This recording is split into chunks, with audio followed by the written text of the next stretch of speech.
Հայաստանի Հանրապետության պետական եկամուտների կոմիտեն շարունակում է հետևողական պայքարը ստվերային տնտեսության հարկերից խուսափելու եւ մաքսային իրավախախտումների դեմ, կանխելով հարկային չարաշահումները, որոնք վնասում են ինչպես պետության, այնպես էլ օրինապահ գործարար համայնքի շահերը։ Բեկ ներքին անվտանգության վարչություն օպերատիվ տեղեկություններ են ստացվել, որ Իրանի Իսլամական Հանրապետությունից մուտք գործող բեռնատարում արկա է մաքսային հսկողությունից թաքցված ապրանք։ Պետական սահմանից համակային անցման կետերում մաքսային սպասարկման եւ հսկողության վարչության ագարակ սահմանային անցման կետում Հայաստանի Հանրապետության քաղաքացի ԱՎ-ի կողմից շահագործվող կամազ մագնիշի բեռնատար մեքենան ենթարկվել է զննության։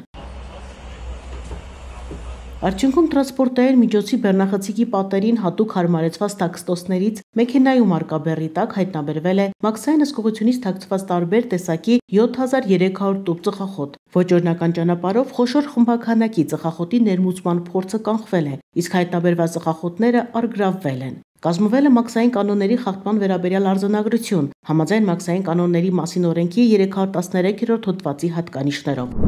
Դեպքին առնչվող նյութերն ուղարկվել են Բեկ իրավաբանական վարչություն, հետագա ընթացքն ապահովելու նպատակով։ Պետական եկամուտների կոմիտեի տեղեկատվության եւ հասարակայնության հետ կապերի բաժին։